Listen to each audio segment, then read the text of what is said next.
Le sujet qui nous préoccupe aujourd'hui, c'est la démocratie.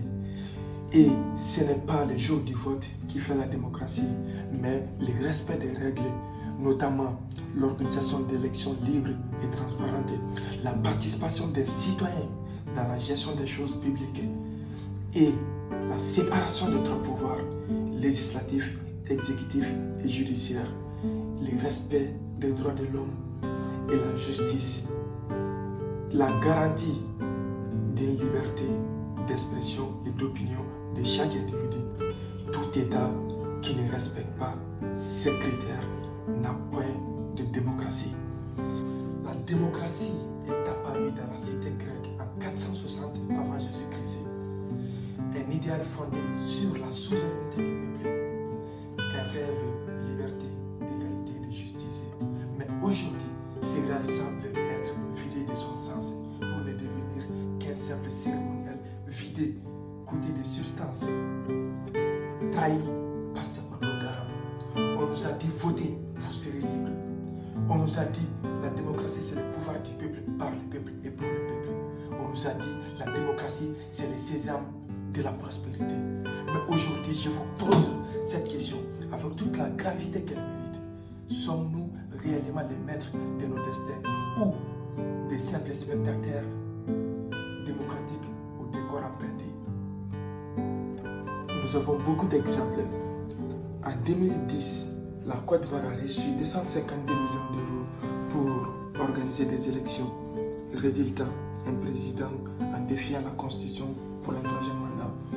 En 2018, le Mali a utilisé 76 millions d'euros pour organiser l'élection présidentielle. Le président a été renversé 3 ans plus tard par un coup d'État à cause de la mauvaise gouvernance. Et depuis 5 ans, le pays est dans un état de transition politique. Les pays pauvres comme les nôtres pouvaient utiliser ces sommes pour construire des écoles, des hôpitaux et des chemins de fer.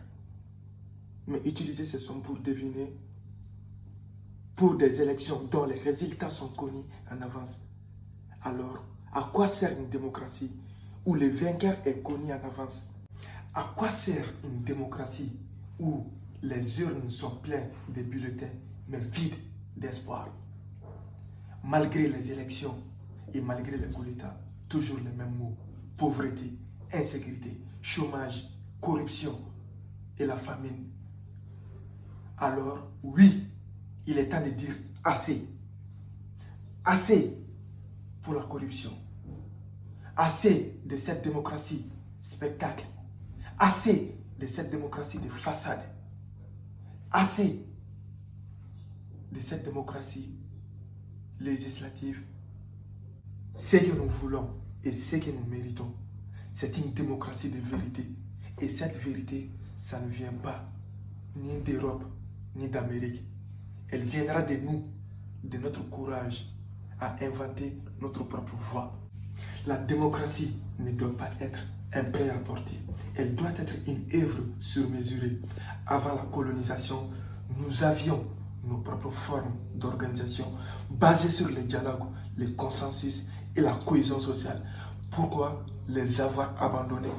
Ce n'est pas une démocratie importée dont nous avons besoin, mais une démocratie enracinée qui parle notre langue, qui comprend nos besoins et qui respecte notre identité.